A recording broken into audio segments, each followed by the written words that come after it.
Hey y'all, welcome back to Adventuring with Amanda. Thank you so much for being here. If you are new to my channel, welcome.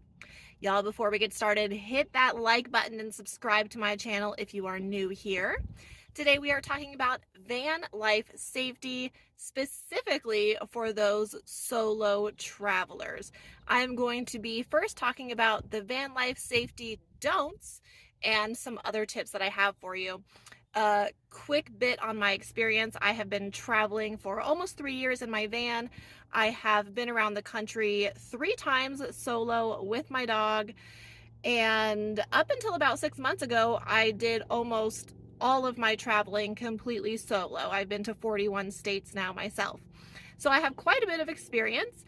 Only one time in my last 3 years have I been in a predicament where I was cornered by 2 men in Rapid City, South Dakota. But I actually have a video on that, so if you're interested, look it up.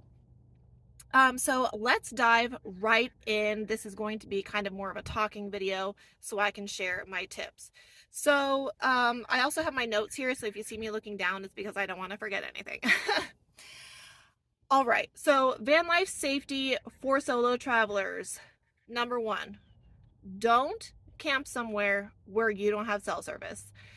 It is so easy now to have cell service in a variety of camping locations. There are cell towers everywhere, and even the most experienced of backpackers and hikers and travelers have ended up in situations where they don't have cell service and there's an emergency, and the worst ends up happening.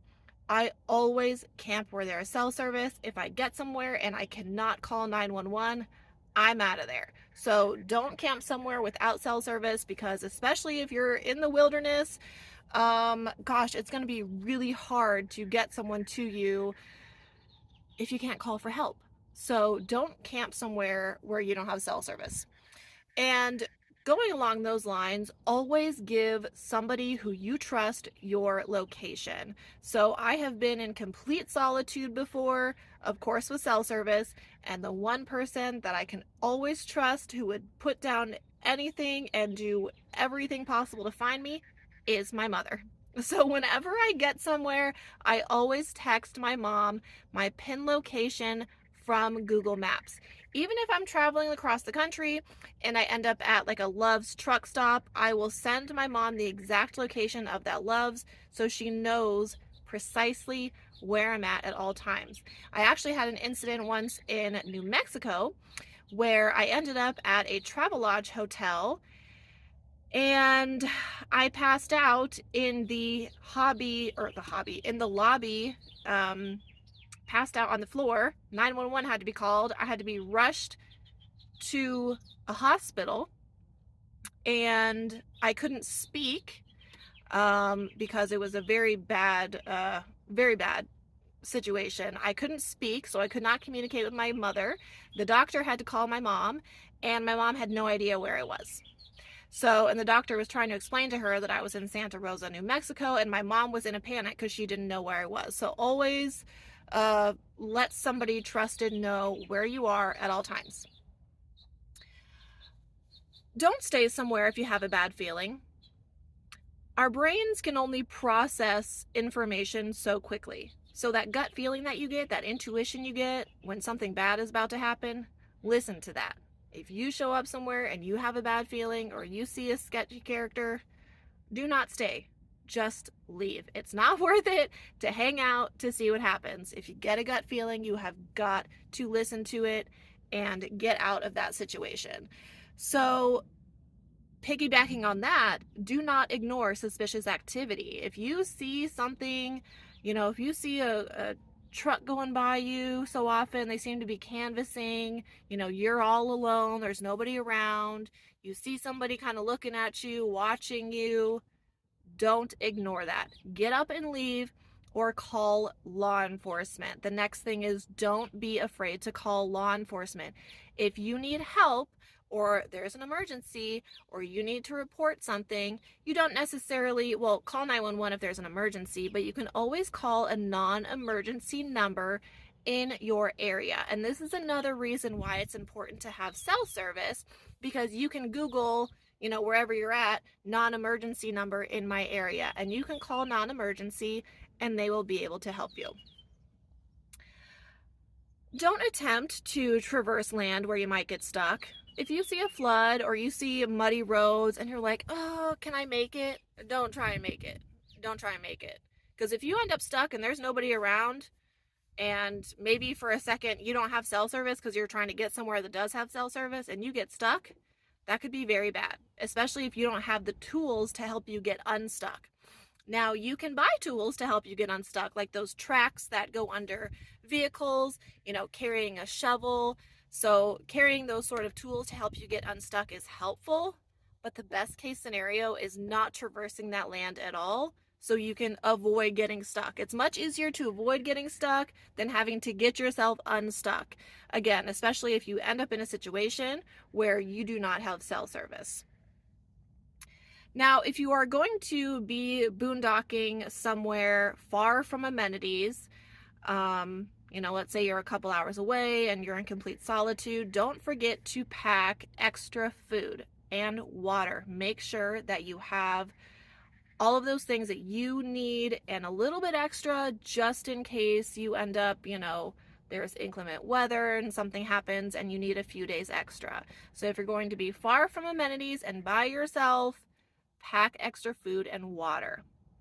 Also, don't forget to have all medications that you might need. I have heard some very unfortunate stories about people who end up stuck somewhere.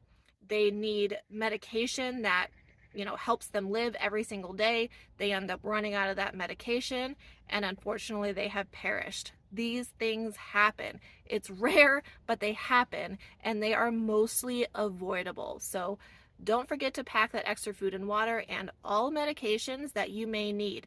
Same goes for a pet. If you're traveling with a dog, a cat, whatever, make sure they have all of their medications because you don't want them to suffer either.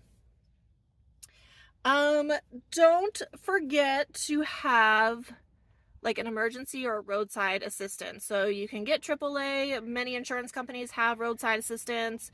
Don't forget to take advantage of those services that your insurance may have. Now, the thing is, if you're camping like in National Forest or BLM land, sometimes AAA will only come so far. So keep that in mind. If you're 15 miles into BLM land, AAA is not going to come save you. So keep that in mind, especially again when when off-roading or traversing crazy terrain. Some roadside services might not come that far out to you. So that's something to keep in mind for your solo van life safety as well. Pack a weapon. You need to be able to defend yourself just in case of an attack, whether it's an animal or a human. My weapon of choice, of course, is a firearm. I am trained and permitted. Now in Arizona, you do not need a permit to carry a firearm. My personal choice was to get trained and permitted to do so. Of course, there's a lot of responsibility that comes along with carrying a firearm, and God forbid I ever have to use it, but I do choose to carry one. But I also have a bunch of knives and a hatchet, so the chances of somebody not being stopped if they were to attack me are pretty slim. But tasers work well also. Pepper spray is but don't forget to pack that weapon. If you're alone, like I said, maybe it's not a human, but you could get attacked by an animal or something. So make sure that you are prepared. So let's talk about some do's, especially if you're traveling, like if you're on the move, not necessarily if you're camping. Make sure that you park in a well-lit area. So when I am traveling on the I-40 or the I-10 and I'm stopping for the night, I always choose a well-lit area, whether that is a nice rest area. Lots of rest areas, especially in the East, even have like security and 24/7 surveillance. So parking at a place like that is safer. I have taken advantage of lots of truck stops, including Love's. Love's is probably my favorite. I always park in a place where I know cameras can see my vehicle and there is a lot of light. That absolutely helps with your safety. And furthermore, if you're traveling, make sure that you have that spot picked out for the night so you're not scrambling to find somewhere to sleep for the night. You always want to have a destination and maybe a couple backups so you don't find yourself in a spot where you don't have a safe place to rest for the night. Always look ahead at the weather forecast. You have to look out for snow, for crazy winds, for flash flooding.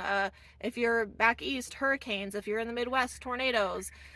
Always look ahead at your forecast so you know what you're getting into. I look at my forecast every single day. I'm kind of obsessed with knowing what the weather is going to be, but look at that 7 to 10 day forecast so you are fully aware of what weather is coming, especially if it's going to be very, very cold.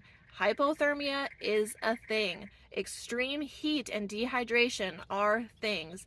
Again, very avoidable. Looking at the forecast allows you to pack appropriately and travel safely. So I think probably one of the last things is have a first aid kit. Travel with a first aid kit. You can put one together yourself or you can purchase one on Amazon. I put one together for myself. I have a first aid kit for me and Wynston should something minor happen. But again, having cell service in case there's some sort of first aid emergency is important, so you can call 911 or call law enforcement for help. So I think that is a majority of my major don'ts and do's and safety tips for solo van life travel. Everybody has some different tips. Let me know yours in the comments below. I'm very curious as to how you stay safe. It's all about awareness, your gut feeling, and preparedness. If you are prepared and you are aware of your surroundings and you are packed appropriately, you should be very safe to travel in your van solo. Thank you so much for taking the time to watch today. Again, be sure to like and subscribe, and I will see you next time.